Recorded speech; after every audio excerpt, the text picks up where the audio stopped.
Ain't no weapon two-stepping, shorty spread your head. I'm talking cars, I'm looking fly, shorty time to live. I see the haters dripping envy every time they stare. But it's all about you and the word is here. She be bad, but she turned real good with it. Might puff it, might take it to the hood with it. Straight better, no splinters, way good in her. Not sure how to roll with a hood nigga. It's a new weave, I got my own style.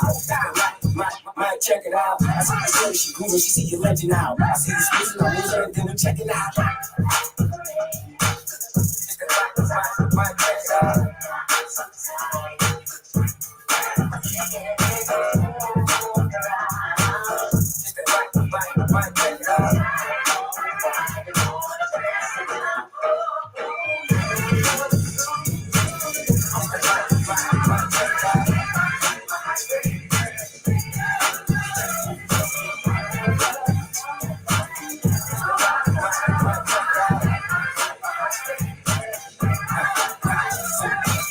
Talking about cuffing, I must have been bugging. But we ain't slide, we ain't talking about nothing. Little Tatiana, I'm trying to Tatiana. Over that head jiggle, I'm trying to slide behind her. Get the friend zone, we sliding in the end zone. Put her ass asleep like she bought the benzo. Took a little Philly kid out of Kenzo. Took the heavy game, something in Nintendo. Oh, so let me know if you're rocking with me. You can have some with it, you can lock in with me. You wanna take a flight, come and pop it with me. You can hit the telly, you get it rocking with me. Just had it at a perfect spot. How the heck did it move? I said, you had it at a perfect spot. How did it move? I moved it because you keep your head was down. I took a spot.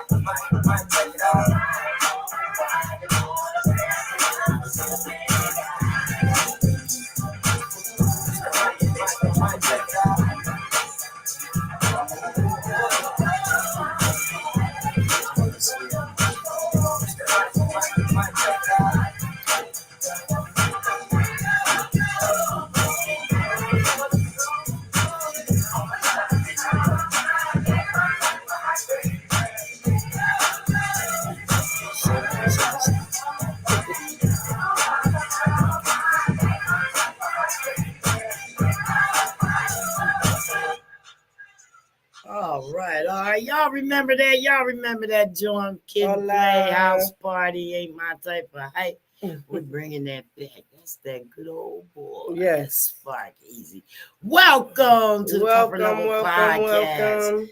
Me, Jenny Schmanny, your hostess, sitting here with my girl, Mogul Queen. Mogul Queen in the building. Every Thursday, we're here to talk about mental health.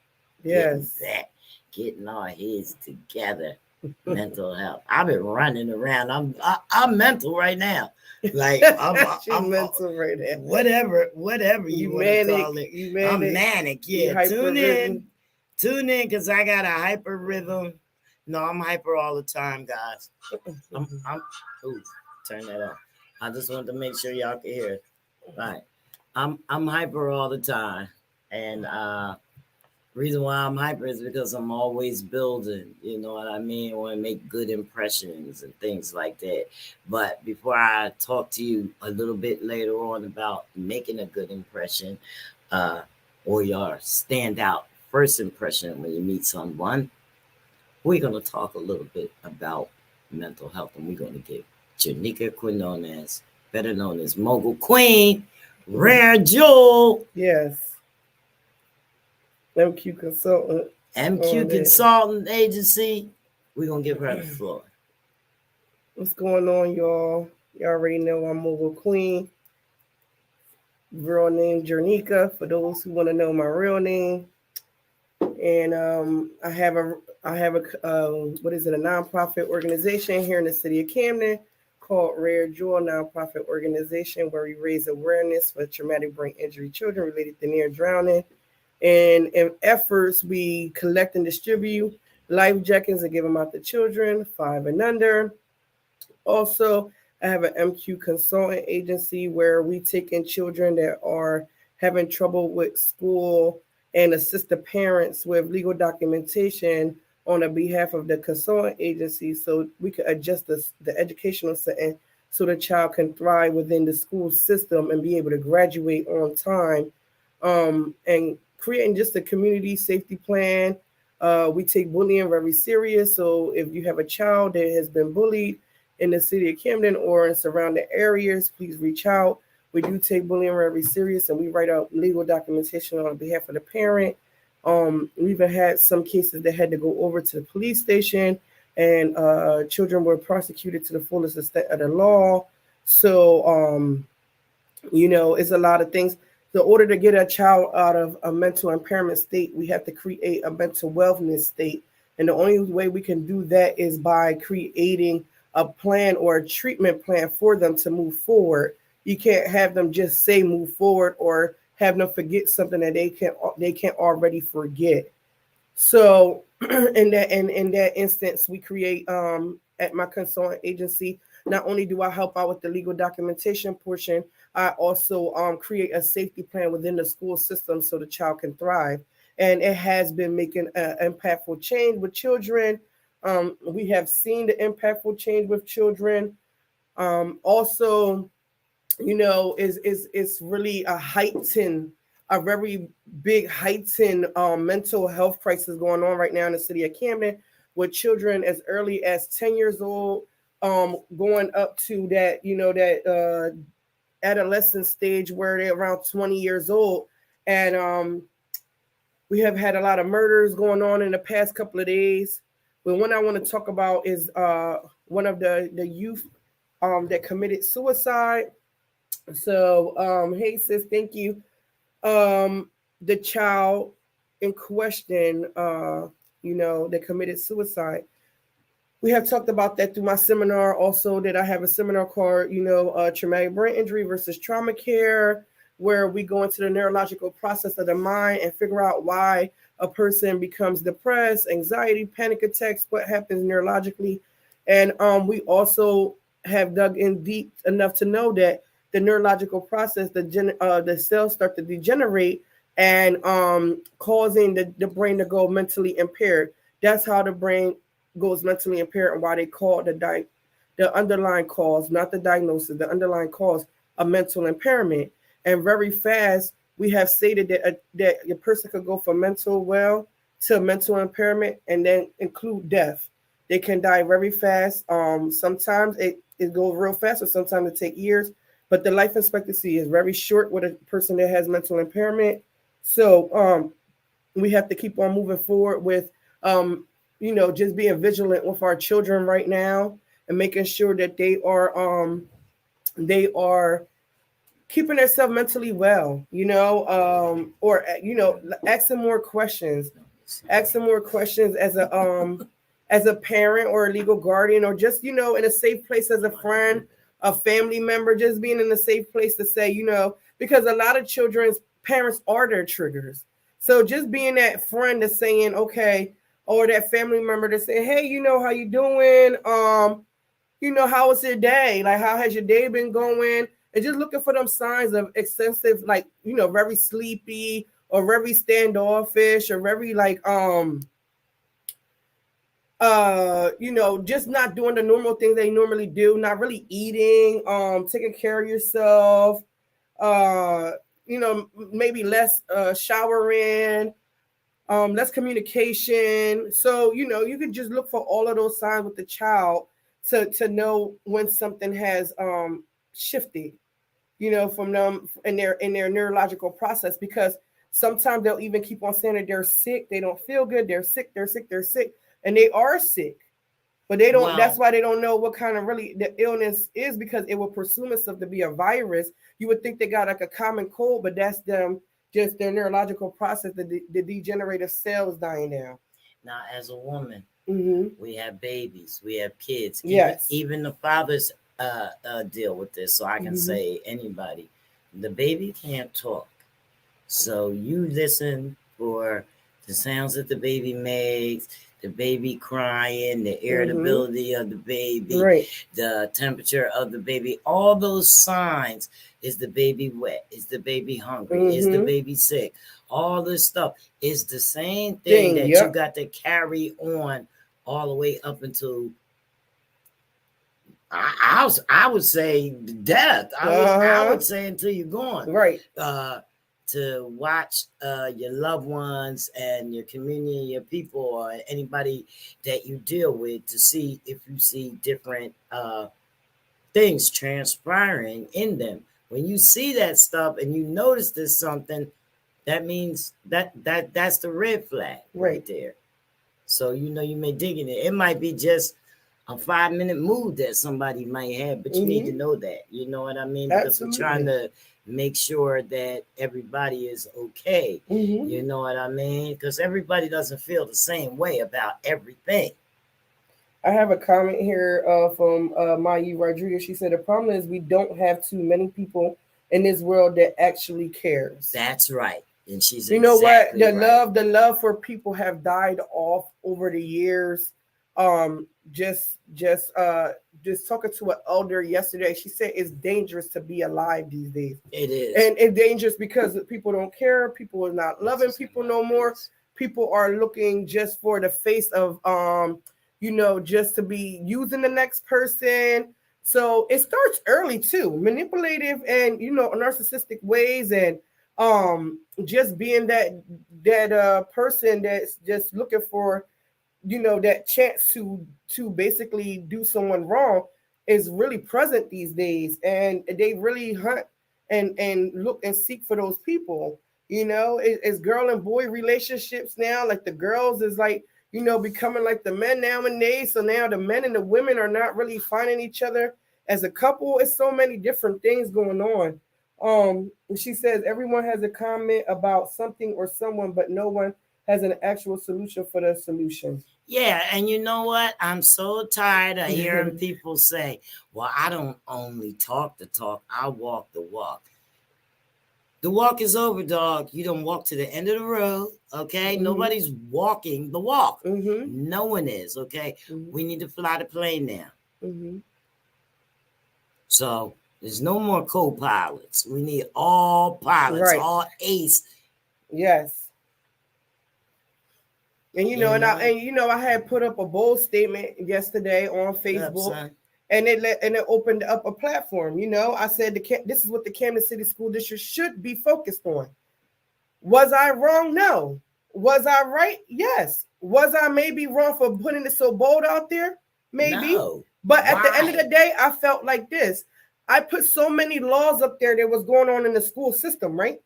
So if the school system had nothing to do with mental impairment children, they wouldn't have so many laws, federal laws in place that should be taking place within the school setting. That's right. You understand what I'm saying? More to do with it because so, and then everybody is mandated to send their child to school Monday through Friday. So y'all have our children majority of the day. And if you don't, but this is my solution, right? Like I sat there and said, if in fact it is the parents, after you tell them that their child is not promoting or showing well behavior, if it is the parent, send them home with the parents. Send them on homeschooling. But don't send them on homeschool. Give them a treatment plan. Let them having to go to that trauma-focused therapist. Make sure that the family dynamics is going good. Make sure there's food coming in the house. Make sure the parent is well. Sometimes parents is going through a mental impairment themselves. See, that's the part that they don't realize, that is the level that we're on. We need to come down to a lower level first and foremost before we even stand up to the higher level. You know what I mean? The ground floor, that's us. The kids, the families that's not eating, the kids that don't have clean clothes to go to school in, stuff like that. Those things have to address before anybody steps forward, because if I'm tattered and torn, I'm not coming forward. In this world that we live in today, I'm tattered and torn. I'm not coming forward to tell you that I'm tattered and torn. Sometimes it's just like, okay, you don't want your child, of course, to promote that behavior, but sometimes your family dynamics is at home is that you don't even want to explain it to the school, because that's only going to come with more problems. They're going to end up calling DC and PNP on you, and then it's just not no neglect going on or no abuse going on. It's just more so, not enough communication, because the parent is mentally impaired themselves. But a lot of it comes from environment. This environmental trauma. Is a lot of it come from the environment that brought forth it. Just our environment where we live at can bring you on a mental impairment. Like, none of it's funny. None of it's funny because so for the simple fact, if you're not being helped and you're not understanding these things and you only see one way, then you're being set up for failure. Right. You're set up for failure, and no matter what you touch, whether how good it is, you're gonna fail. See, my whole thing behind that statement was, and I was gonna go live, but I let it because I let the post go because I wanted to see where the people's reactions was at. I wanted to go live and actually say, listen, I got the solution. I got one solution sitting down there at the Camden Police Department, sitting on the desk. Nobody even called us back yet to start that initiative. Now I got the other solution, the other initiative for the school system. My whole thing is this. We have a crisis going on within the school system, and we have a crisis going on within the community. The crisis in the school system is that a lot of children are showing up mentally impaired, and we already lack too many educators, too many teachers. There's teachers dropping out almost every day, dropping out of the race every day from seeing and having to be in the school setting, trying to basically educate a child that's not hearing. If the child is mentally impaired, how are you supposed to get any information to their head? They can't even gravitate the information that's going on in their head because why? The cells are slowly degenerating in their neurological process. You can't do it. Send them home. Here goes the treatment plan. Before that, they have, of course, the teacher should identify it. Anybody inside that school should identify it. Send them to the principal. Let the principal do their job. Child study team evaluation, legal documentation, send them over to child study team. In there should be a child psychologist, the teacher, the principal, occupational therapist, physical therapist, whatever they think that the child may exclude from. Give it to them, the evaluation. If the evaluation can't be done there, send them out for a biopsychosocial and a psychiatric evaluation. Okay, now we have that. They should be on home instruction while they're starting their treatment plan. They should be discussed the treatment plan between the family and the child. This is what it's going to look like when you come back into the school system.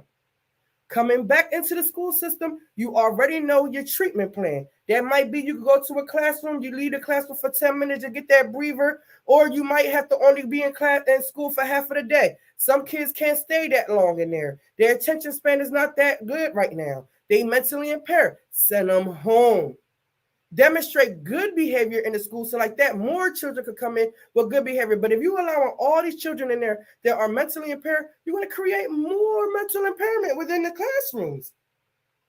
Yeah. And suspension is not even the answer, because all that's doing is messing up their school record. So now by the time we go ahead and we smooth out this child's mental impairment by 12th grade, because it don't last long if we do the right treatment plan. By 12th grade, now they have been excluded from all the Ivy League colleges because they have suspensions on their record. No Ivy League colleges is going to take them. So now what do we do? You know, that's why that's my fight with the school. Why you suspended them? Oh, because he's acting. I said, don't he have a 504 plan, an IEP? Isn't he on child support? Yeah. So what was the suspension for? Send him home. Clearly, he need an updated treatment plan. Send him home, have his parent give him an updated treatment plan. The treatment plan is in place. There's plenty of social workers sitting home, pay all this money for their college degree, sitting home. Bring the social worker out to the house, evaluate them, see if the treatment plan is working. Now the updated treatment plan is working, sign off, is working, send them back to school. How many times? How many times? And so, all right, I love you. Do you think that this is happening a lot more in like these areas, so standard ghetto suburbs, things like that? I'm trying to find my guy's email. You know what I want to say? I want to be real about it, because this city has a lot of environmental poverty that a lot of our city and our inner city people have Medicaid or Medicare. So that goes under a group of certain doctors, psychologists, therapists, or anything like that, right? So for, let's just say, for out of another state, the psychiatrist might charge $500 a sitting. If they come inside the city of Camden, they will get more people to come, but for a cheaper cost because they're in the Medicaid or Medicare. So out in the suburbs, they might only give 50 people to come, but their 50 people might give them a $500. Versus over here, 500 people might come, but they only probably can charge them $200 because they're on the Medicaid or Medicare. So you're not going to get that best psychiatrist. You're not going to get that best psychologist. You're not going to get all that, what they will give the outer city people for the lesser cost. Because you're on the Medicaid or Medicare. That's why is a difference between Medicaid, Medicare, and private medical insurance. Private medical insurance might cost you a little out of pocket, but you're gonna get better care. You're gonna get the actual medication. When you're on Medicaid and Medicare, you're gonna get the generic brand, right? So you're gonna get a generic psychiatrist, you're gonna get a generic psychologist, you're gonna get a generic therapist. So not only that they're quicker to put you on medications because you can't even afford to come here to speak to me. You only got a half an hour with me because I'm charging you $200. I'm not charging you the $500. So you only got a half an hour with me.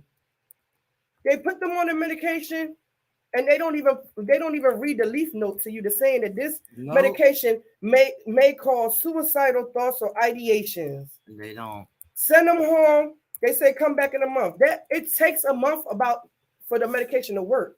But the whole time the parent forgot all about the medication. Like they giving it to them, but they forgetting to be vigilant with the medication. Why? Other kids work, gotta pay the rent, they gotta take care of themselves, they gotta do other things so they forget. Yeah. And that's like one of the number one causes of how kids go ahead and commit suicide too. Because now the medication is altering their brain. Today we're going to have a guest. His name is Russell VANN. Yep. And he's the author of a series of books called Ghetto Bastard. Yes. Okay. I haven't had a chance to jump into the books, but he's going to come on and he's going to talk about and tell us, his view of why the book was entitled Ghetto Bastard. Now, I know Kawan had written book and a couple other authors I've seen with titled Ghetto Bastard. So when he comes in, we're going to jump right in with that because, I guess inform me, we have to be aware of the time. Simple as that. But all this is tying in. The reason why we're bringing these guests and stuff to talk about it on Thursdays with the Mogul Queen here is because it all ties in. Yes. I also have posted up how you can get in contact with the Mogul Queen. Queen at mqconsultant.info. Across the bottom, you can always contact me. You can contact her, and we'll make sure that any questions that you have, you can go on Facebook, are being addressed. What is it? Facebook under Mogul Queen. You go on Facebook under Rare Jewel Nonprofit Organization. You can go under Instagram under Rare_Jewel 313. On Instagram, you can catch me under MZ Mogul. You can go under that email, or you can reach me at RAREJEWEL, N as in Nancy, P as in Paul, at gmail.com. Phone number is 856-246-7660. What else? Oh man, the list goes on and on. And if you want to talk to her right now, there's no way you can miss me, man. And if you want to talk to her right now, you can call her right now and talk to her. Yes, live. You can call me live right now. 856-964-WCMD. Let's go. 9263. Let's go, y'all. Live. Call in. Put your comments up on our social media pages. Yes. Put your comments up on our social media pages, and we'll address them live on the show. Yes, we will. Vera Jaquan Dial. Hey, sis. That's my sis. Shout out to Mississippi. That's how we do. You know, you got a brand, you want to push your brand up, say something about your brand, you gotta let us know because, you know, everything's up in the air. You know, you got to push our brains. That's what we're talking about. Come on, come over. That's and what let's we're talk talking about. So as we wait for our guests to come in, you know, is the empowering life stories. And he's on his way in now. So we're going to bring him in. Okay. That's right. Add him to us. Let's see. How we doing here? How are Hello. we? Let's see if we can hear How are you? Can you hear me good? Us? I can hear you loud and clear. Turn your mic on. Okay, so it's on. Can you hear me? They can't hear me, honey. I don't hear you, Mr. Russell. Can you hear us? I can hear you. Hear me? Say something. I can't hear you. I'm talking. Can't hear me? No? You can't hear me. I'm not sure why. Hold on. We're trying to work it out. Your mic's not working. I don't hear you. I think it was behind. Well, it was working on our camera, so I'm not.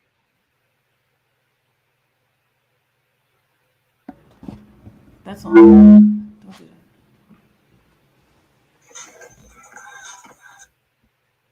You hear me?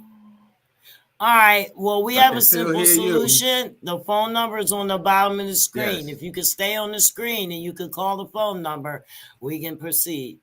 Mm-hmm. Okay. Can do that phone. Do you see that? Mm-hmm. I'm gonna do it on the phone. You know how to work speakers? Okay, no, but I'm saying you're saying it. Okay. That's what I'm trying to move it. All right, leave it right there. Still pick it up. Oh, this one here. Right. Folks, just bear with us. It's technical. This is the first time Mr. Van has used our system. And just give him a second to see if we can adjust the mic. There you go. Okay, right. No. Oh, no. WCMD media, Janie Schman, your comfort level. You here? Yes, Okay, it's Mr. On. Van. I'm yes. Put you on speaker. Okay. Hold on. Okay. All right. Can you hear us, Mr. Van? Yes. All right. You know, just we are on the speaker under the mic, so just speak as loudly as you can, and our mics will pick it up. Okay, sounds good. Thank you. Sorry for the technical difficulty. No, it's okay. It's the first time. You know, this doesn't give us any real trial run. Like like as we correspond in the email, the live link is only created when we go live. But I can't even send you a link and say, there you go. You know, like be here. Like we can't even do it until, you know. We're gonna work it out anyway, right? We get it done. Right. When we're here. So welcome to the Comfort Level Podcast. Thank you for having me. You're welcome.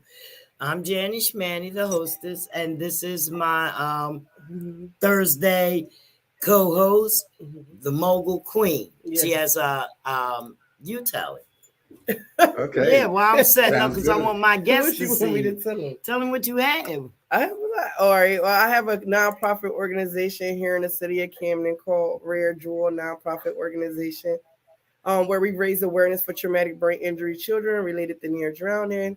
Then I also have a MQ consultant agency where we adjust the educational setting by helping children that have mental impairment with getting a 504 plan or IEP in place to for them to continue in the educational setting and having a safer, more safer environment for those and those around them.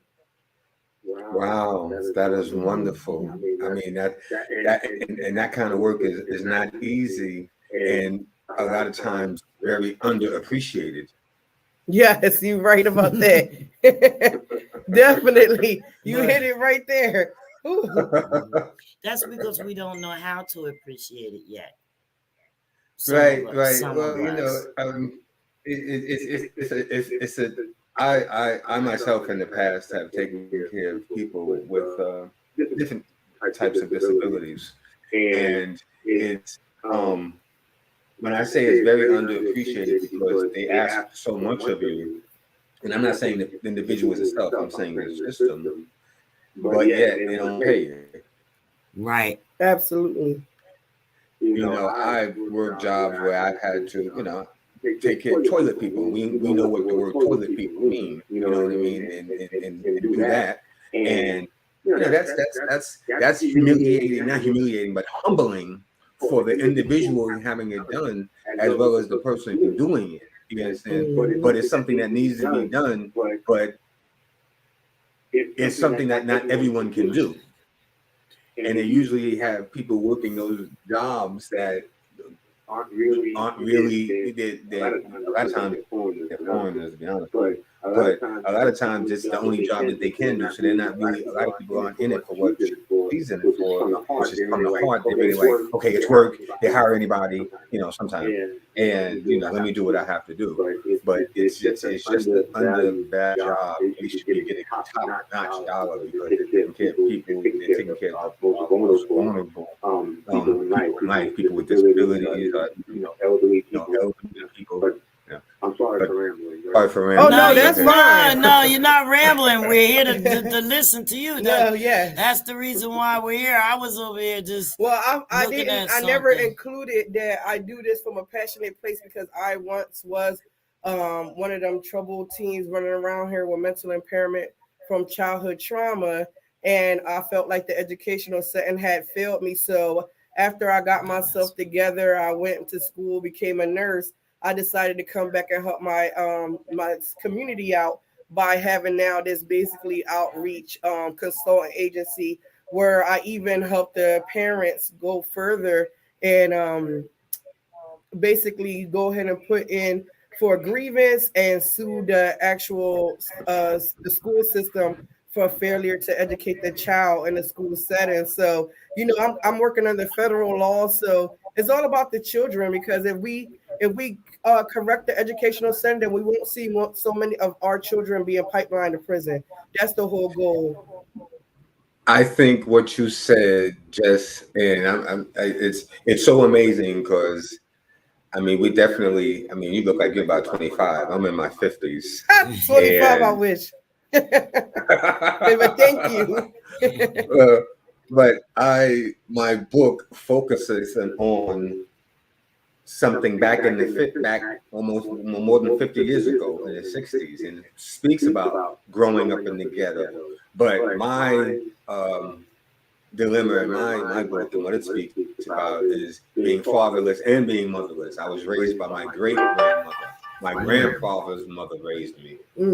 And you know, that right there tells you the dynamics of it. Yeah. So I never, as a young black male in the 1960s, never got to that nurturing of a mother's bonding those first 4 or 5 years of growing up in this world.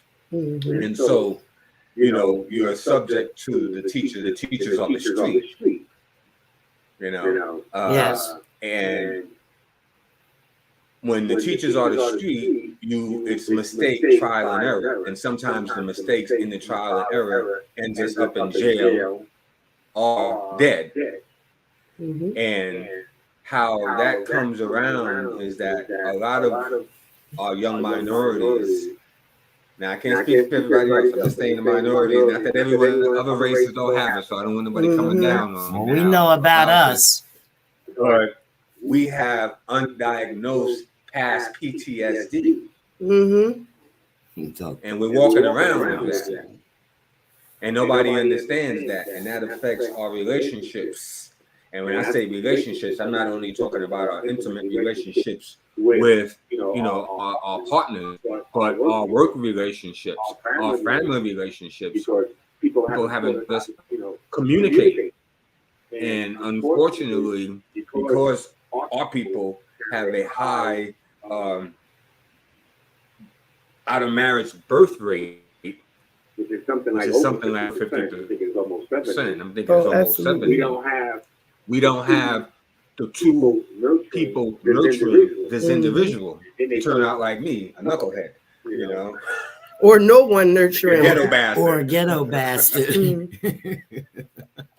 I think it's so funny that you titled your book Ghetto Bastard, because my family dynamics had me wishing that I was a boy and not a girl when I was born, from all of the family dynamics I had to face growing up. So, that I feel like yours was straight on. My book is era, but his Ghetto Bastard is so much like, okay, you get straight to the point of his too.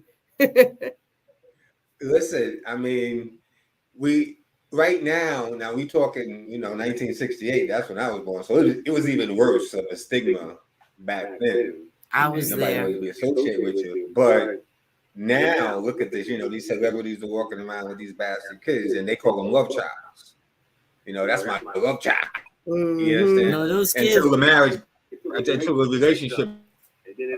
And then it's like, you know what I mean? These are the things that, are perpetuating with the media and different things like that. But what inspired me with the book was that, there's a lot more of us so-called ghetto bastards than people understand. But what happens is a lot of us end up dead in jail, drug addicts, and different stuff like that. But that's only what the people put on TV. The narrative that they want to show about us. But what they don't want to say is that we're regular people. We live, we love. We just, we're not victims of our circumstances, but we're just born into a circumstance. Just because, now, like I said before, I didn't get that love, that bonding from our parents that people have, so I can't relate to that. I understand that. But there are a lot of us out there like that. How many single mothers out there? I mean, let's be real, we're talking about our community, right? How many single mothers out there don't like their sons because they remind them of their fathers? Mm-hmm. And in the process of that, they might not outwardly, abuse them or anything like that, but inwardly, they're not showing them that, that love and that bonding, that mother, that doting, should I say, over that child when they're born, and makes them feel so precious. It makes them feel like something. When you have those mothers that don't like their children, my mother was one of them. So I'm just speaking from experience on this part. I'm not saying all like them, you know what I mean? But my mother didn't like me, and when you talk about not getting love and that nurturing type of love, and how that affects you is it affects relationships in your life, is what I was going to say earlier. Yeah, we understand. Yeah, we're still here. Oh, we're still here. We like to taking it all listen. in. We listen. Uh-huh. So, because actually, so let me ask a question referring to your books. So I understand that they're a series. There's 3 books, and I'm working on number 4. The first book, I don't know, could you see me still? Because I can see you. Yeah. Mm-hmm. Oh, okay, but this is the first book. It's on Amazon.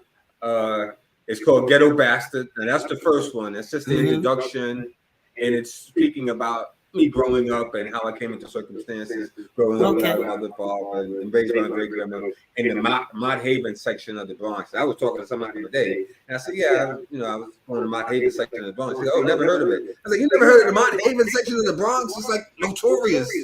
It's right across the bridge over there from Harlem. So are they? So are they all novels? Nothing in there is no, fiction? these are all memoirs. Memoirs. Yeah. Okay. Right. These are all memoirs. And the first one is Ghetto Bastard, the one I showed you. And then the second one is just Ghetto Bastard 2.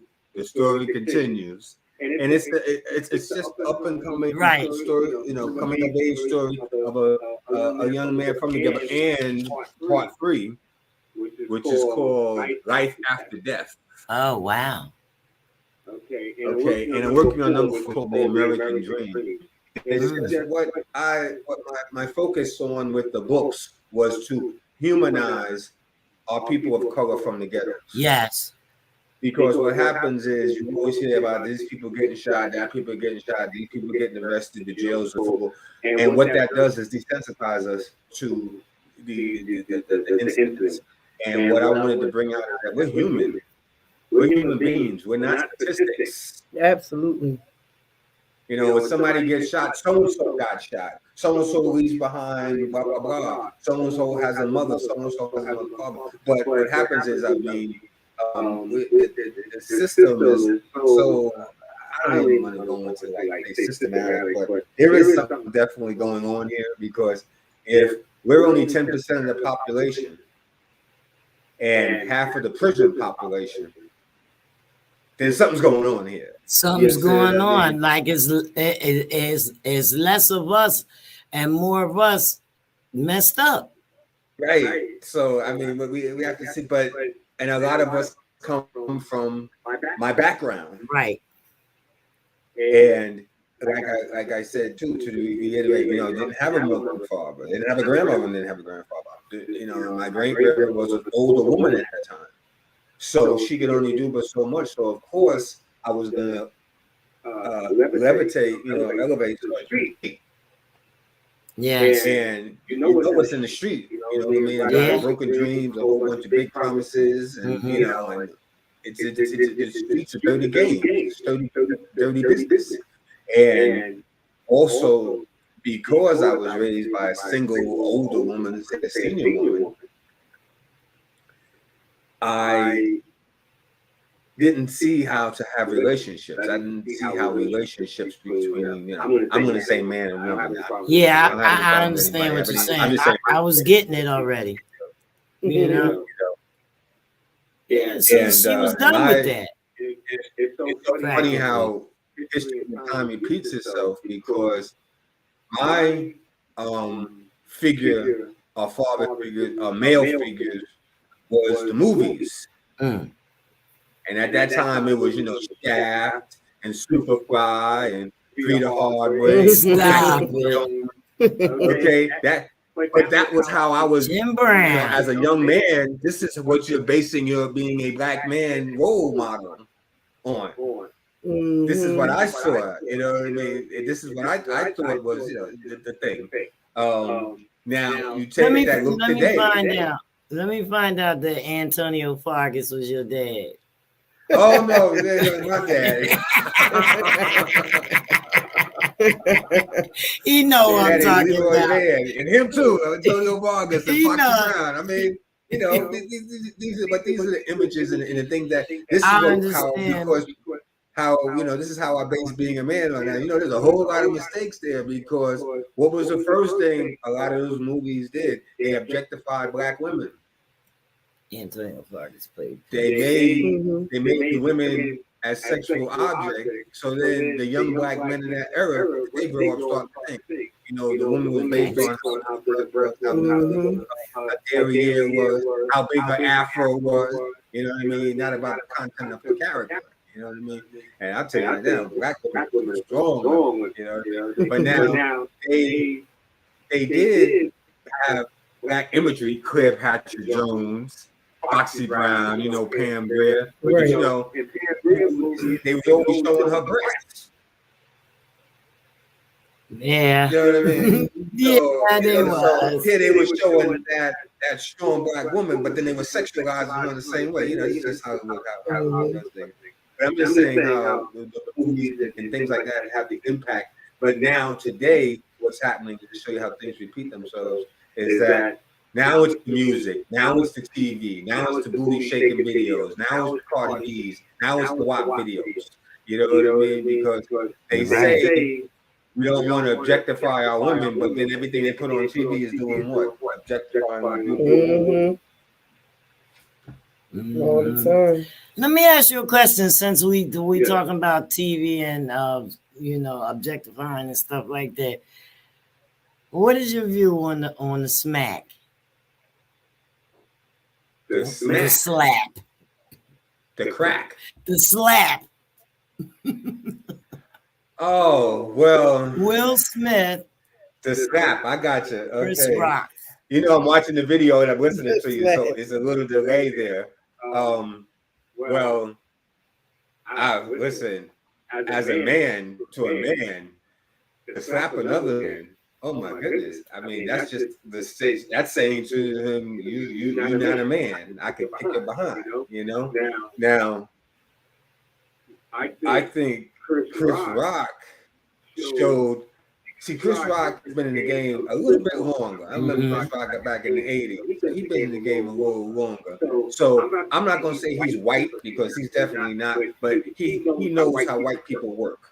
Okay. Definitely. Black people, white people will turn around. People will turn around and jump on your back and say, "We don't care what." Right. Make a scene out. Oh, you gonna disrespect me? Blah blah blah. White people gonna sue you. They're gonna go after your money. They're gonna go after the wrong money. Okay. So now they would have tackled them if black folks was running it. Right. This has been built up so much now that now he can say he's been embarrassed so much and it has caused him such embarrassment because everybody looks at him a certain way. So when he does file his lawsuit. So right now, I think what they're doing is just, I think what Chris Rock is doing is milking it for everything that it is. Because in fact, I bought some tickets for his October 6th concert at Radio City like 2 days after, because I was like, ooh, I know by October they really gonna be talking about this stuff. He really gonna get it there because it's right at the beginning. It was kind of a shock, I think. Like when you got, I know this, but then we're not celebrities. If something happened to us on the street, we only have our memories to remember what happened. When you see it on TV every day, and then everybody chiming in, and everybody got their side of it, and everybody, some people was calling you the bitch, some people was calling you, professional, but regardless, you gotta hear it every single day, and I mean, that's like one of your most embarrassing moments. So you're hearing it from all sides. So I'm anxious to see how it works out, but I think it's going to cost Will Smith some more money. It's going to cost a lot of money. Yeah, it's costing him a lot of money. It's going to cost him some of his endorsements, some of the places where he's allowed to be. He's done, but actually, he just caused a whole big distraction for the black race. Okay. Oh, I'm gonna say it's not a black and white issue like that, but he just did that to us. Well, unfortunately, in our community, people always look at one individual to represent all of us. And he was a big representation. Right. So when he does wrong, they say all of us are like that. Oh, you see what happens when they get that high? You see, you take them out of the jungle, but you can't. They get saying all different things about us. Not showing that hey, we're individual people. Just because he messed up, that doesn't have to do with us. We don't all act like that. But that shows too now, because we're not talking about.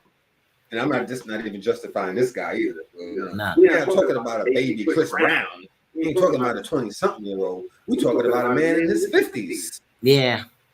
From Philadelphia. Yeah. Okay, we're not talking about some preppy guy raised. We ain't talking about the Fresh Prince.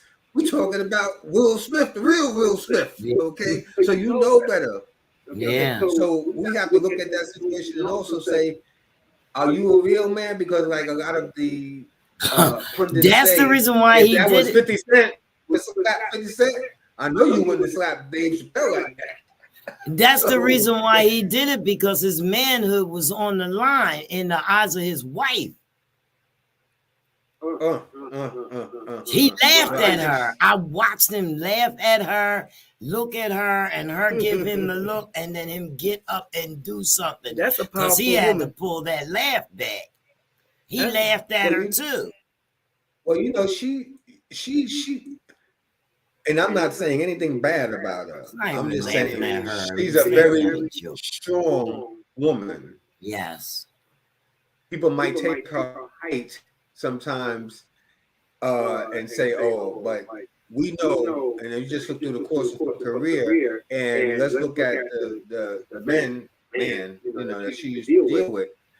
It takes a certain kind of woman to deal with certain kind of men, to be with certain kind of men. So you're talking about a woman that was with Tupac Shakur, and he was a certain kind of man. I'm not saying he was the type of man that the media portrayed him in that type of man imagery, but he was a certain kind of man. He is the type of man that you're gonna be screwing around with somebody and then be sitting at a red table telling me how you did it.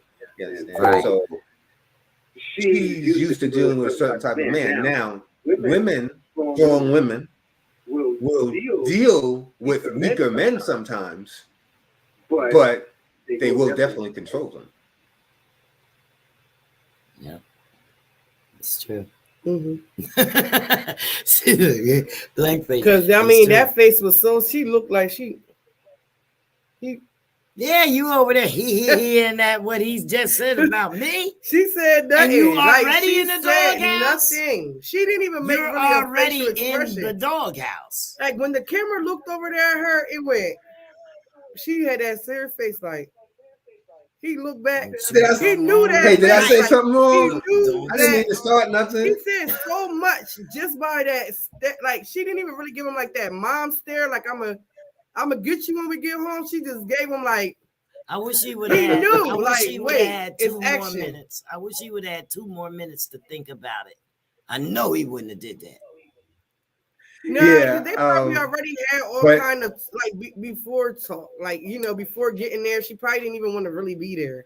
And Chris Rock had something. They had something going on before that. They had beef. They had beef. Yeah. So yeah. Then they try to bring up about alopecia. Like that girl could get hair. It's called implants. She could have got more hair.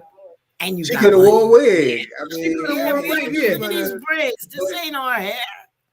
That was a fashion. Let's be for real. Somebody from the ghetto. Did I say I had a book named Ghetto Bastard? I'm sorry. But somebody from the ghetto has alopecia too. Yeah. They don't have $300 million in the bank to address that or to beautify themselves. So that's kind of a slap in the face to try to say, Jada, she got alopecia and Chris Rock made fun of her. Jada got alopecia and she got $150 million in the bank. And nobody wouldn't even have known you had alopecia with all that money that you got.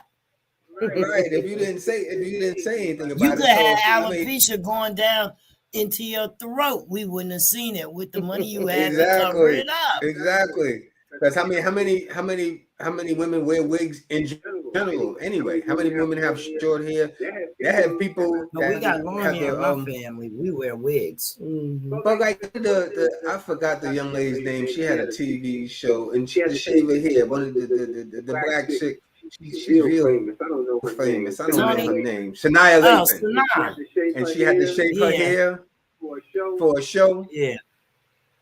I just got so, and it was just showing, it's about Alicia Keys did it too.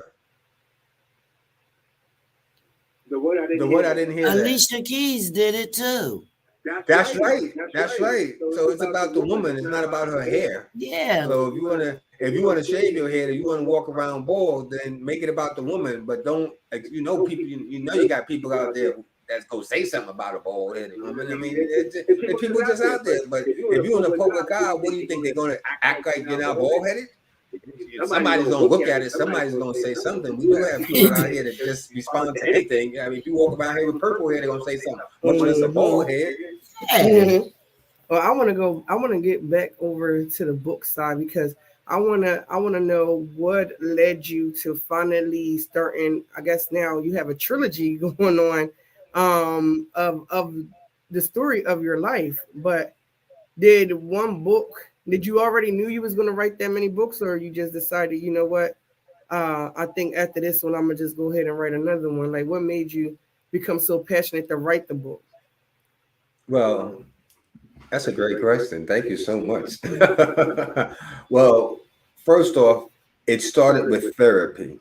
I was in therapy because I had a lot of anger inside me. And after I told my story to my therapist said, "Oh, you should write a book." Now I'm just thinking, write a book. Who thinks about that? Everybody wants to write a book. Everybody says they can write a book. Mm-hmm. So I sat down and he had his son. He said, "My son knows how to type. If you want to dictate to him, I'll tell him about it." So I was like, "Yeah, okay." So son started coming. His son was like 21 or something at the time, and I was like dictating to him my little story and stuff. And long story short, that didn't work out. They were scamming me. he was billing the insurance company every time the sun came, and it was just ridiculous. It was all fallout. So then I was like crushed. I didn't feel like writing a book because I didn't think I had the ability to write the book myself. I didn't have faith in myself. Okay. So then my anger built up that these suckers done conned me and played me. So then I said, you know what? I think I could write this book myself. And what I did, I sat down one day and I just started typing. And what I did was go back to my earliest memory that I could remember in my life. And my earliest memory is on those first pages. Sure. And I don't know if your audience knows this one. If you go to ghettobastard.com, the website, okay, there's a TV screen there. And you play the television, and the lady will read the first chapter. Oh wow, yeah. So that, and it jumps right into it. And so once I realized I could do it myself, and I started writing, I started letting my wife read what I was writing. And my wife has known me since I was 15 years old. Wow. And she was saying, "Wow, this is pretty good. Let me see some more." And I just started writing, and what happened, I ended up writing 2 books. So when it was time to publish them, I couldn't publish the first book because it would have been like 600 pages. So people have patience for the 600 pages.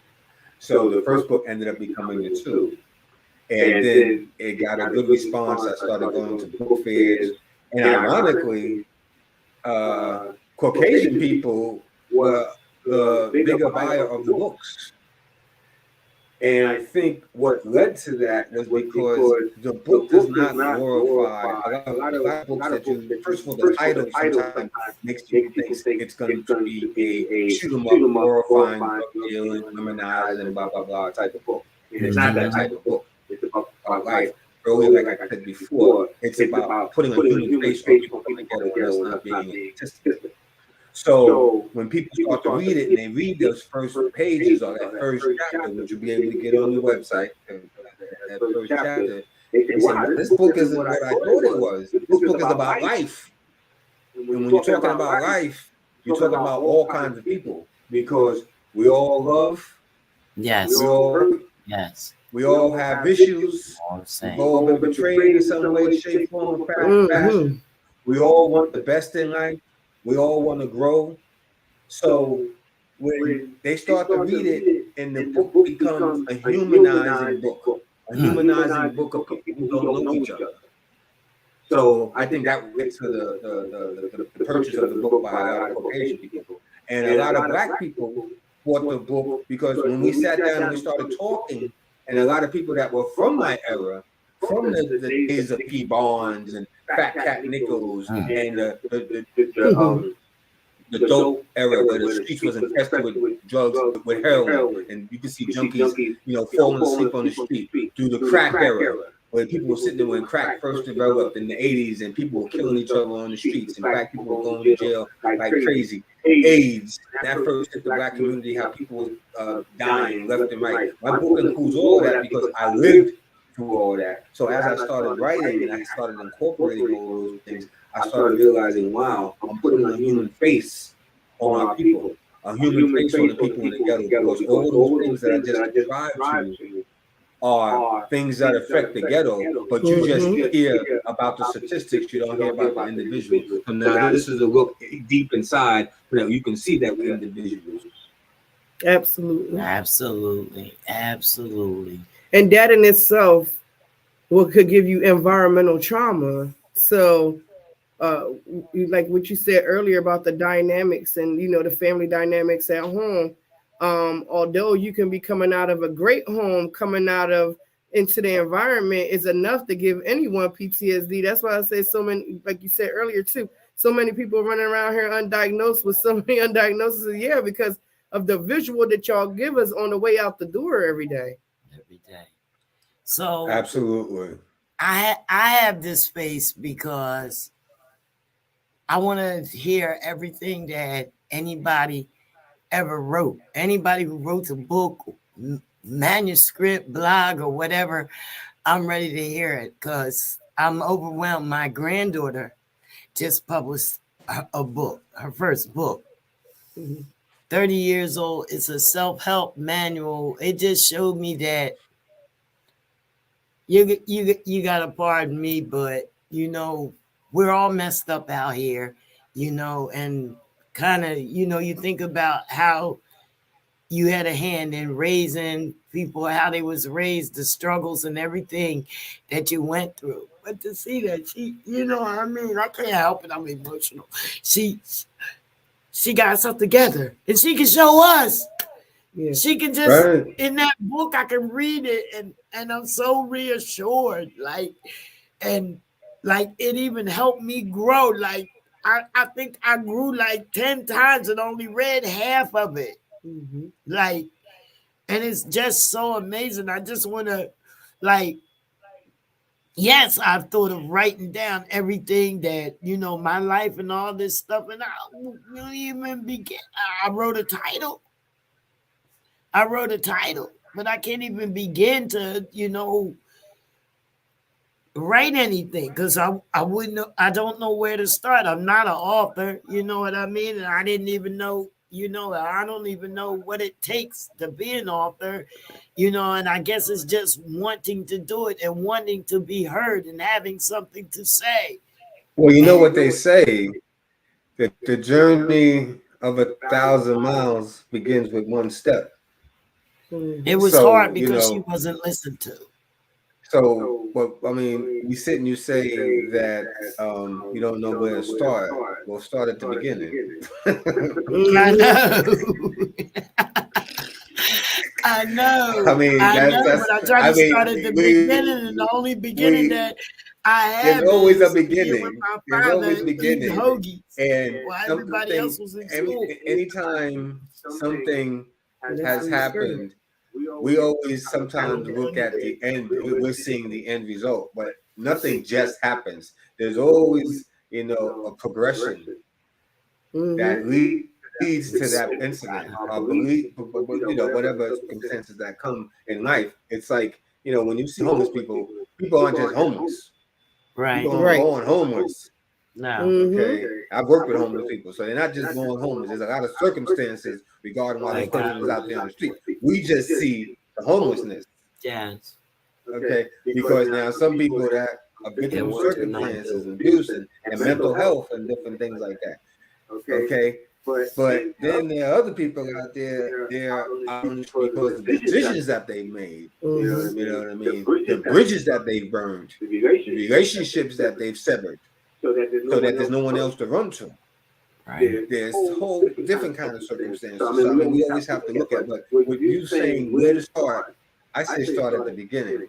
Like I said, when it was time for me to start, I just thought of the earliest memory I had, because your whole life makes you who you are now. Mm-hmm. Everything that has happened in your life affects the individual who you are now. So that has to be incorporated in anything that you're in. And it would seem so minute to you because you become desensitized to it. But in my book, in one of the first chapters, and I mean, it's on the Ghetto Bastard website, ghettobastard.com, on the television when she reads it. But an incident that happened to me when I was about 3 years old. And I don't know if we have that much time, but I'm going to try to rush through it real quick, if that's okay. That's fine. I was about 3 years old, and these people were taking care of me. And I was in the car with them. And they said something about the moon. They were showing the moon. The moon was big. It was bright. It was full. Now, to me, I mean, it could have been that big for all I know. But to me, as a 3-year-old, this moon was humongous. And it was this, the mother and son. The son had to be maybe 12, 13. The mother was an older woman, maybe in her 40s or something. And they weren't relatives of mine. They were just taking care of me. Mm-hmm. And the kid said to the mother, "Oh, you heard about that? The man in the moon, the monster moon, whatever. He comes and steals little boys." So I'm 3 years old listening to that, 3, 4 years old. Whatever. You listening to that, you believe in that. And they joking around, harassing me, scaring me, taking their fun out, abusing me.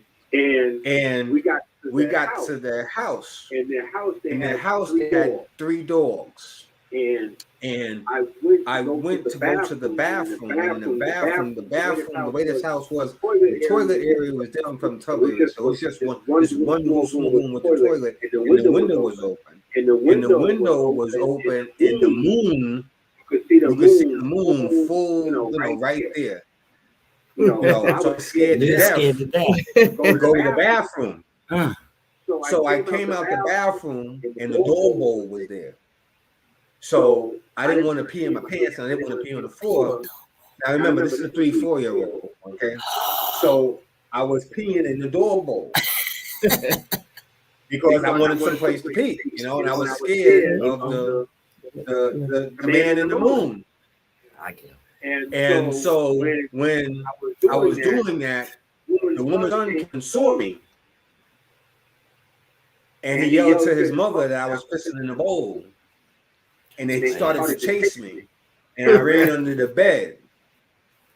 And when I ran under the bed, he was on one side, she was on the other side, and they both had a hold of me. They was stretching me, they were gonna pull my arms out my socket. But anyway, she got me and she snatched me out from the bed, and he straddled me. And when he straddled me, she took the dog bowl and poured it down my face and down my throat and said, "Here, how you like drinking piss, motherfucker?"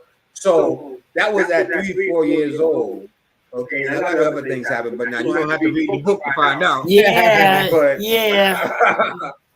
I can't wait to. We're talking. You're walking around with that kind of trauma. You're walking around with those kind of things, and to me, those were my earliest memories. Okay, so I'm in my 50s now, and that happened to me when I was 2, 3 years old, maybe 4. I don't know. But I can remember that, and I can tell you that happened. Yeah, I remember some things. That's how I started. That's kind of thing. I mean, and that doesn't have anything to do with the ghetto. That just having to do with people abusing children. Right. I could have been white, purple, yellow, green, Puerto Rican, anybody. If you abuse children, you abuse children. Exactly. Exactly.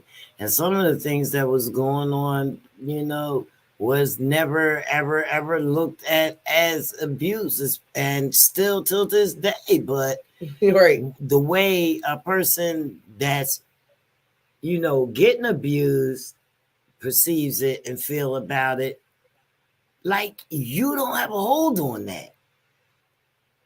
You understand what I mean? I'm saying, okay, I was a battered woman, okay? And me being battered don't feel nothing like you being battered, okay? You don't know how I felt. Right. It's just, because we're all different. And me being battered didn't make me not want to be with another man or treat this man this way and look at him sideways because this one did that, because that's not me. I'm not that person. You know what I mean? Some are. Right. And there's a chapter in the book speaks about witnessing that also. I don't want to write about all that stuff. Well, what trauma always teaches to be like, especially a lot of trauma would teach us to be distant from a person, or, not to trust people no more, not to be in certain areas and certain environments at certain times. Like it starts to become, our schedule in our mind, a schedule in our mind. Okay, that person look like that same person that might throw the ball on me again. So I don't want to be around that person. But how can you protect yourself as a child? That, like, even when I sat there and wrote my book, same way he said he had anger, he just decided now they pushed him to the limit and he wrote the book. Well, my thing was that my mom was my trigger for a long time. I didn't, of course, know about PTSD. I didn't know about trauma. I just knew I went through a whole lot of stuff, and I felt like she didn't really protect me as a child like she should have. So I was so mad at her that I just got a computer, and I was like, you know what? I'm going to write, and I'm going to write until somebody hear me. And then next thing you know, I had a book, but it made me feel better, and I felt like my healing started there. But it didn't, and it didn't kept on basically giving me that mental wellness that I needed because more trauma kept on coming now as an adult. I ran across trauma with my daughter having a near drowning and my ex-husband leaving me after 11 years. So that gave me more trauma, you know? It just comes with so much. You never know what that next day going to be like. Or like, you know, he grew up a ghetto bastard, but he also said he found a wife that she knows him since 15. So you found a companion that you trust and can move forward. A lot of people don't have that. So I still say that you have very well moved forward from your PTSD and all of those things that once made you a ghetto bastard. And that's the same thing I say, about a lot of us, and a lot of things that I read in the book as well, with my granddaughter, I can see that because everything that, she went through, I lived as well. You know what I mean? And I wasn't happy. It wasn't like, there was abuse and stuff like that. But, my grandkids were sheltered, put it that way. So it's a whole different thing, Right. I mean?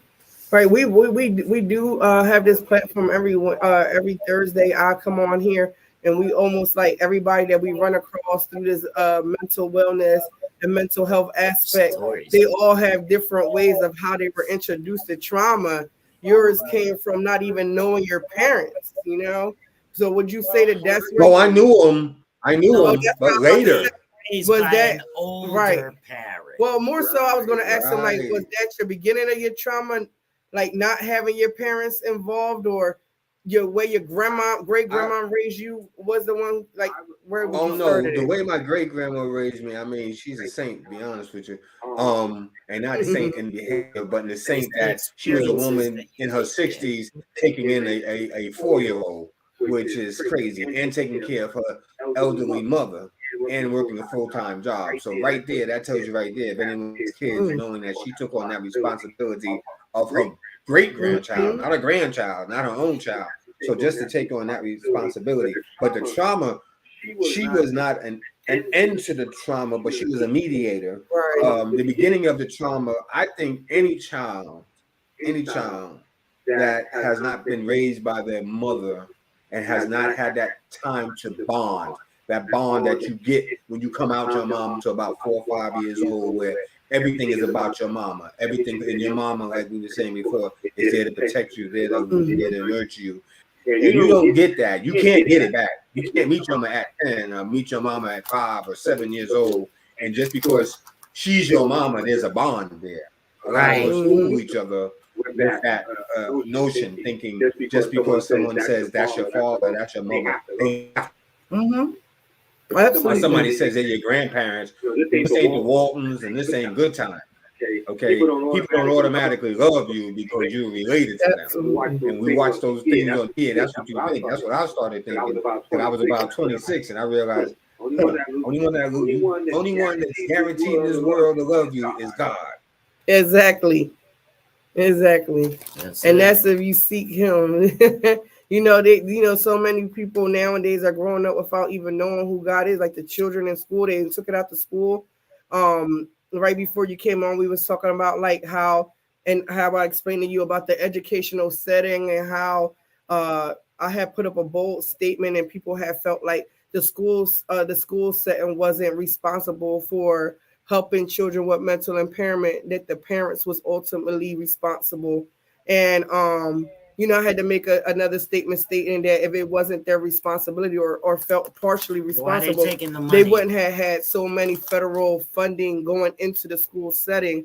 And the first federal law, it states that every child is mandated to go to school between those hours. And they even, like, if you miss school, they even send truancy, send you to court, even lock you up. But then again, y'all not responsible for identifying the mental impairment in children and doing more for them. So how did that work out for you in the school setting? Do you feel like that it wasn't identified, it could have been identified, or you really just showed no emotion because it was better to just hide it? Two things on that, and it's very, very good.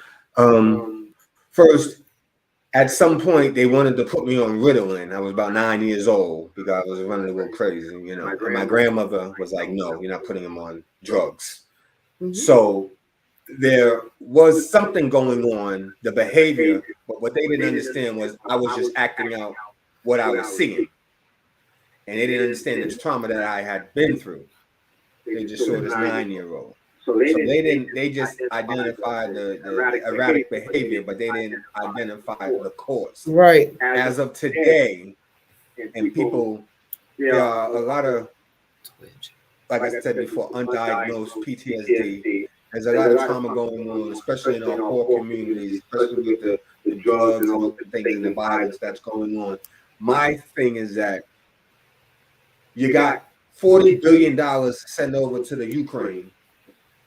You got another $80 billion to send over there. That money you could be putting into our communities, because that's where it starts. They had community centers, they had sports programs, they had outreach and training programs, places for children to go outside of when they're not in school. Even the school program have cut different programs, the driver's ed and different things like that. I can't remember right now. But put those money into our school, put those monies into our after school programs, put that kind of money into babysitting so that mothers can go to work without having to worry about daycare. Because let's be honest, daycare, if you got to pay for daycare out your pocket, it doesn't make any sense to work. No. It costs so much. So and it's messing. Put it into the infrastructure of our poor communities, not just the black communities, because you got poor white people, you got poor Mexicans, you got poor black people. You put it in that kind of communities, then the crime will stop. Then the violence will stop. Then the gun violence will stop. Because then children and kids, they have someplace to do, they have someplace to go, they have something to do after school instead of just hanging out in the street. When there's nothing to do, a lot of times the negative element is going to be what's attracted to you. Absolutely. It's better than nothing. It's kind of like, I guess, when people are in jail and they're just in the solitary confinement or something, and the guard is making his round every hour, every half hour and stuff. That little box that they have in that jail cell is the TV set, in a sense. I mean, I'm just making an analogy, and that's the entertainment. So, and then what happens is any entertainment is better than no entertainment at all. Kind of like when I was small, we only had 5, 6 channels or something like that.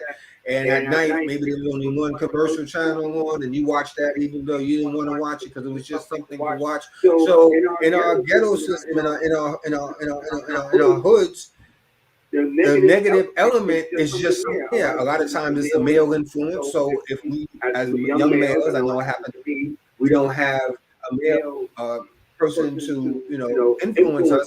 The negative male influence is going to entertain us, is going to influence us. And we don't know that it's negative. We just know it's a male influence. So we kind of swarm around like a monkey. And then, of course, we were speaking about earlier about the negative connotations with the music industry and the music, the entertainment industry, the images that they're playing, which are young children, because we're talking about the children, that's where it starts, are starting to emulate and that's where all this stuff stems. Right. I mean, I be in different symposiums and conferences and everything like that. I've sat down next to, surgeons and all of that. And, we had a conversation because, of course, he has the ability to be a donor or a sponsor. And, he gives up money. And he had talked to me, say, you know what, Jernika, I don't get it because, of course, where you come from, there's millions of dollars going into the city. So how is it that y'all still have high crime rate and all that going on? And I like I explained to him, I said it's environmental. It's environmental poverty. We're not poverty by default. We poverty by our environment. Right. We Absolutely. Might be getting funding and things like that, but there's also criteria. There's stipends, all kinds of things you have to go through to get through it. They even put it by, you got to have birth certificates, social security cards, which is something that you got to pay for if you don't have it. And they already know a lot of people don't have that on them in their community, because they're bouncing around from house to house, or they're homeless, or they go to the shelters, and then they got to reach out to other people. So then all of a sudden now you don't even qualify at this point in time because you don't have all of the things. So you don't have an address, right? Or you don't have addresses. So it's the environmental poverty over here is what we will say that keeps us from moving forward. And I say us because I'm still here. I'm still in the inner community. I'm every day willing to sacrifice for that provision. I always tell people I'm willing to go to eat the oodles and noodles with you just to see the provision of you getting mentally well, the mental wellness. So, when you start to write the books, did that bring upon you total mental wellness that you felt like you now can really even move forward inside your therapy? What it did, it made me focus and realize a lot of things. Yes. It made me analyze a lot of things, because when the things were happening in my life, I was in my early 20s. I mean, of course, and then the prefix in the first book was, of course, from my earliest memories to about age 26. That's it. And then the book 2. Did I show you that one? Book 2. Yes. Talk about age 40. And remember, when I started writing the book, I was probably about 45. So your mindset at 45 is different than at 20 something. And even though the incident happened, you're thinking about it differently. So I got to analyze it differently, because let me tell you, and I'm very honest, I mean, I ain't no walk in the park, no day at the beach. I did a lot of messed up things. Because I had no one to teach me differently. But once I learned, I changed my behavior. But I still did a lot of things that were messed up. I look at it now. I look back and oh my God, what was I thinking? How could I have done that? What was going on with me? You know what I mean?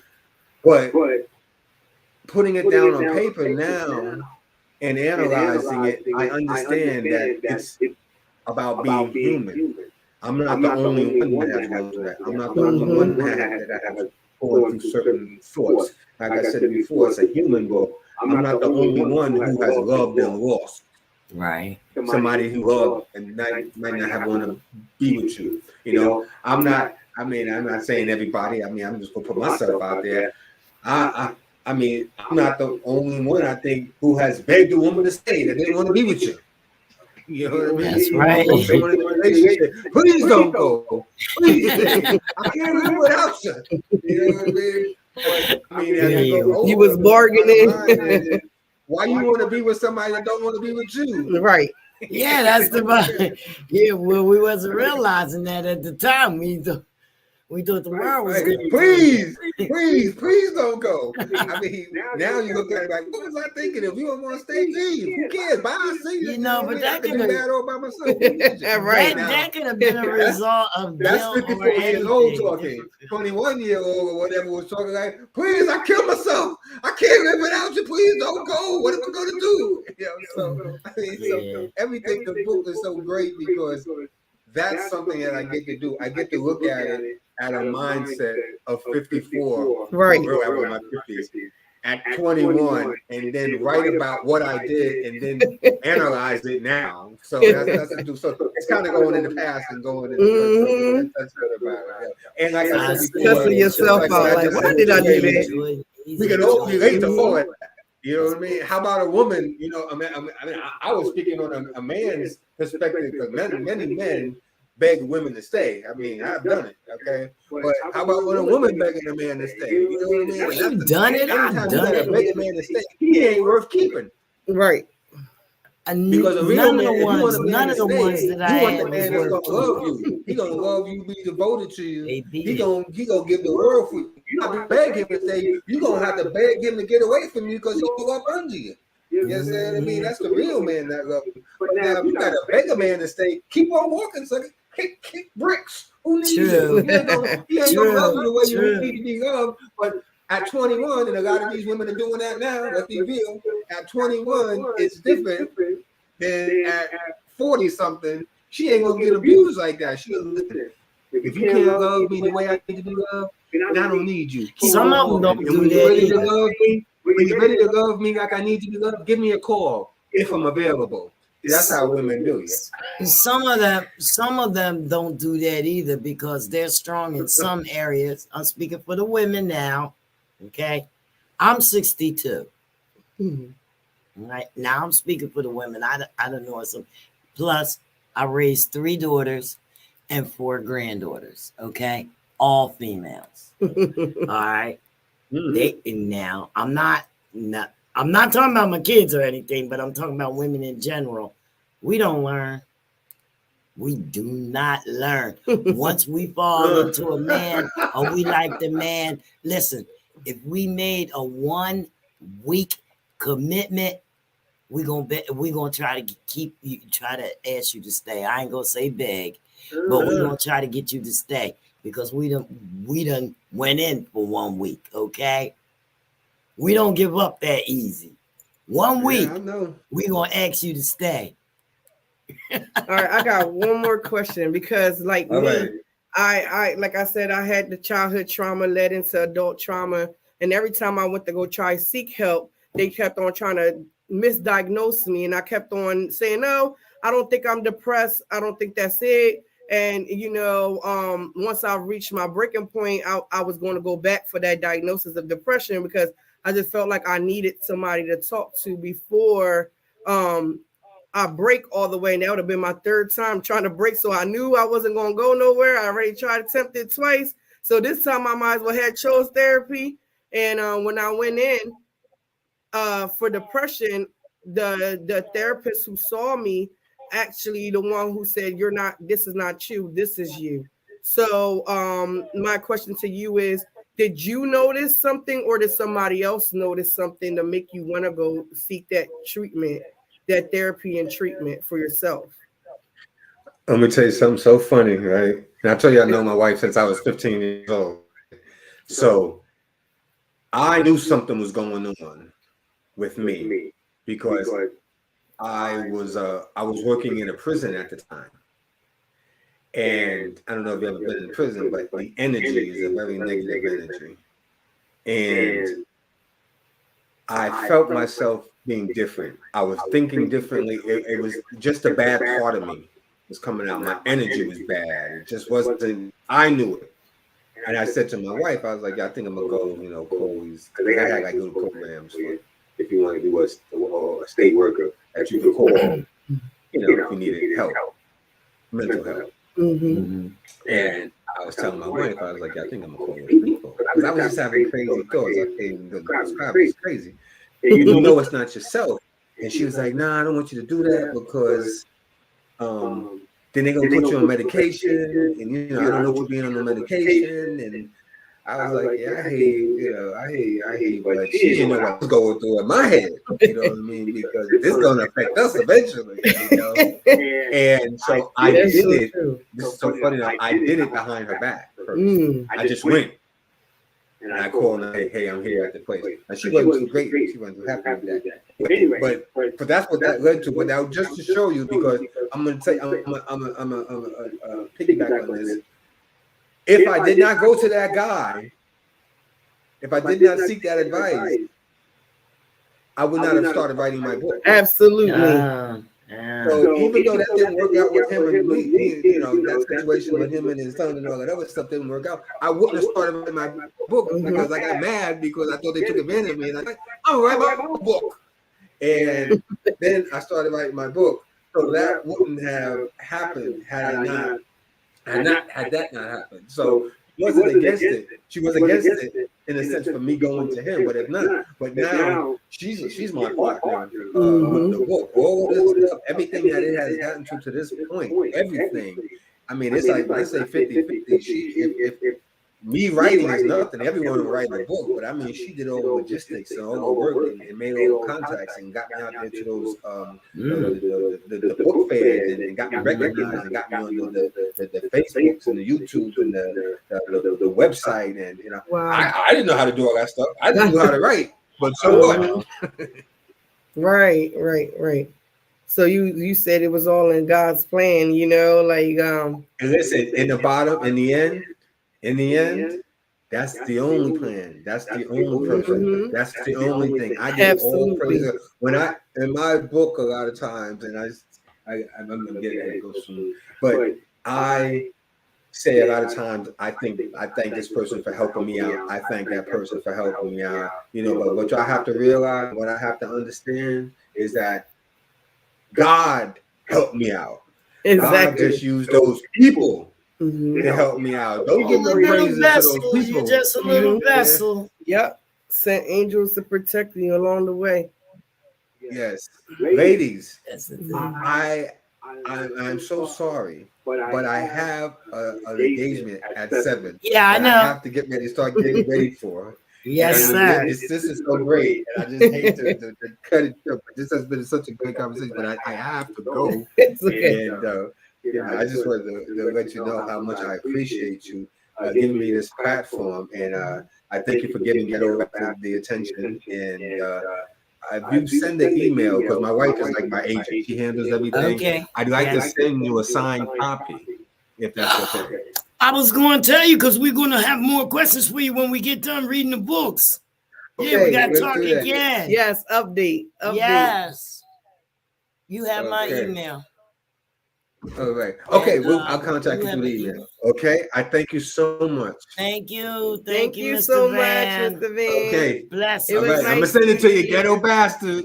You can get it Ghetto on Amazon Bastard. or go to ghettobastard.com. Right Yes. down there, y'all see it, ghettobastard.com. There it is. Thank you. Take Yes. care. Thank you. Thank you. Take care. All right. All right. How nice is that? How nice. Yes, that was Mr. Russell Van, Yes, author yes. Ghetto Bastard series. Mm-hmm. All right. Well, he will once he gets out. Mm-hmm. Okay.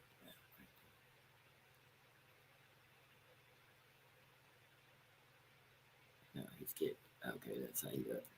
All right. So we had disconnected from Twitch because we had somebody putting a lot of lewd comments or whatever in, you know, his social media. So maybe he'll make our algorithms rise. Mr. Russell Van, author of Ghetto Bastard series 1, 2, and 3. Number 4 is on the way. Yes. This was great. Yes, that it was was beautiful. Let me get this back down here. That's it been ended. But at least we didn't lose it. You know they only last for an hour or so. Mm-hmm. So yeah, just put that right there. So I'll go back and fix it. You go. Yep. So you know, I felt like we learned a lot about him as an individual human, and how much of a person it was, and how much strength he held as an overall human being to had endured so much at such a young age, of just realizing that you know, his parents weren't going to be a part of his life, and moving forward, his great grandmother, you know, that's 2 generations up, was going to be taking care of him, and he didn't lose touch, you know, with himself. He remained true to himself, and end up knowing himself. I feel like he had himself more together than most people that went through that. And you know, of course, God's plan for him was greater, and it was all for a bigger plan. So he's moving forward. He's on his 4th book, and congratulations to that. You know, it takes, although they say anybody can write a book, yeah, you can write it, but it starts with writing it. You know, like some people get that writer block. Some people just don't feel like once they go into their memories, like it just a little too much for cognitive, you know, memory to keep on writing, so they stop writing. You know, but he went all the way through. He went all the way through 3 times. So He on his fourth book. He on his fourth book. So him and his wife got a good little team going on over there. That's how you gotta do it. Right. You know, we got a lot it was of all authors. in God's plan for him to have her in his life since 15 too. And it's working out, you know, it's working out for Mr. We got a lot of Van. authors coming through. We got a lot of people coming through. We got a lot of brands coming through, and they getting younger and younger. Yes, Okay. yes. So we're gonna be getting out of here. You know, we got things to do. You know, we just want to make sure that you're in tune to your own recovery. Yes. Your own recovery. Okay. Yes. Whatever you deem it to be. You know, we don't define what your recovery might be. Only you know that. Only you know that. Okay. So we're gonna leave you out with one of our tracks, as we always do. And we want to make sure that you're following our podcast for more information and events and stuff like that. Oh, and today, like I always tell you, you know, every day when I come in, I'm wearing a different brand. You know, it may be indie or it may be, you know, something popular that you know. This is Parker. I am too. That's right. Huh? I'm wearing something unique too from yes. This is Parker, and this is from the artist King Turk. Yes, shout out to King Turk. Shout out to King Turk. That's right. Came through. So this is one of his designs. It has the shark and says Parker across it. Boom. Yep. That was a gift he branded me. I mean, a brand he gifted me. I'm wearing La Day. La Day is called Love and Direct All Youth. It's by someone named Lynn from within the community, East Camden area. He actually has a lot of different clothing that he comes out with. And this hoodie, I actually bought it from him, you know, while he was on the street. He was on the campgrounds, and he was like, yo, you might as well just buy this hoodie off of me. I know you like it. So I looked at the colors and I was like, you know what? Let me get that. But I didn't wear it. But now I feel like since I'm grassrooting it and I'm on the ground, I was like, you know what? This is the perfect time because, you know, I stand with him. Love and direct all youth. You got to love and direct them. Where you direct them to, you're directing them to mental wellness, you know, and keeping them healthy. That's a part of keeping a child healthy is the first and foremost is mental wellness. So Tuesday, we also started our Tear the Mic series back up. So you artists that have a story or, you know, you could tear the mic any way you want. I'm just letting you know it's for the music artists. Come tear our mic, you know. And don't be surprised if y'all see Mogul Queen come through and tear the mic up too. Hey, I might be doing a little something too. I want to put some bars together because I'm getting tired. I was told I need to get in the booth. I got it already, I think. Give me a round or two. I'll be in there. I just got a hook. All right. No, I wouldn't tell them about the guest. I'm gonna give them a song. We're gonna get out of here. Okay, so Tuesday. We're going to tear the mic with Rapper the Scientist. Okay? Out of Philly. That's right. Tuesday. Shout out the Rapper. The Scientist. The Scientist. And I got something else coming up for you. I just got the finalization on the booking today. I want your kids to tune in. Get your kids to tune in, okay? Because we're going to have no other than Princess Tiana. From Disney. Yes. We're gonna have a little chat with her. Okay. So make sure you're checking out all our podcasts, the Anthony Wade Show, the Wake Up Show with IMD, the Upper Level Podcast, the Midday Madhouse, 856 Entertainment, I Shine Radio, the Kennel, and the Dumbass Radio Show with Big Dummy. This is Papers, Manipulated System. We're not letting the system manipulate Papers, what up? We're looking forward, shit, I see the throne. I'm in the zone, deep concentration, set the game deflating. Better give it new life, roll the dice, relating. No striking out with a knife in it, that's my opinion. bigger and better things I need is surely convincing. I'm tired of bullets flying, running from cops, hopping fences. And the government got a nerve to ask why we defensive. Protests and riots, standing up for our freedom. You dig it? Ball your fists and raise it to the sky for what you believe in. We on the brink, on the edge, ready to jump and leap. Because we running the civil war, we want peace. Thinking clear with aim, ready for dire change. Always getting the short stick, taking all the blame. That's what my people go through, always did, and they had. Back to the drawing board, create a monster in the lab. Where my people, my righteous people that's fighting back. Taking matters to their own hands to avoid a trap. Government asses are certain race and made it occupation. A nation crammed with dominance is the law of nature. Where my people, my righteous people that's fighting back. Taking matters to their own hands to avoid a trap. Government asses are certain races with an occupation. A nation crammed with dominance is the law of nature. Looks get killed, price strike a deal. Before I have to hit him, take a middle. Kill a nigga all for nothing, like Ian Mattel. Feeding for money and marijuana and prima donnas. With a crazy liquor life added dope persona. That come from drugs, alcohol, and street drama. Government pushing to the point I want to cause terror. That's what they calling it now. I call it being rebellious. Cops killing my black lives like it don't matter. Leaving families heartbroken like glass to shatter. Claim to be scared when they supposed to be trained for this matter. This just a modern religion, sir. It's a cult disaster. Let's get to marching and changing laws to break the cycle. Hanging us for so fucking long, it might come back to bite you. What you think gon' happen when you trap me in the corner? They gon' get to fighting and striking back without no warning.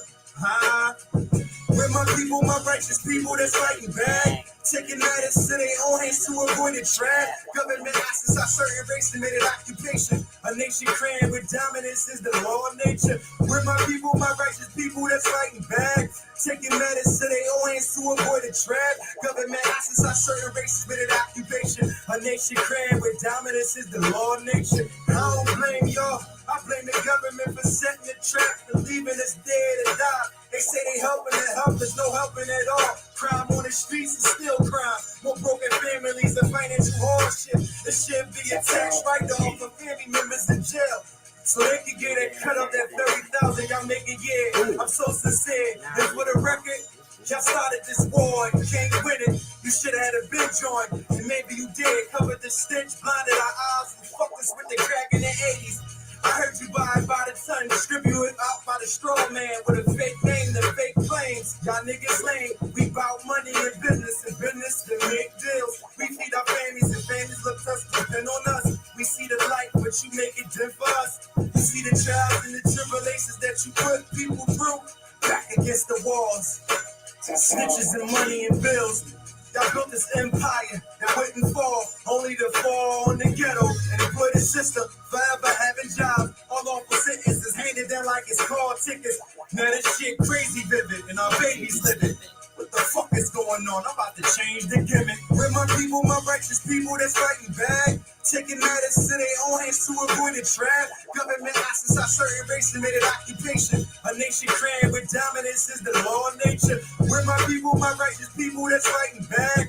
Taking matters to their own hands to avoid a trap. Government asses are certain races with an occupation. A nation crammed with dominance is the law of nature. All right. We'll see y'all on Tuesday. See y'all later. Later, Gator.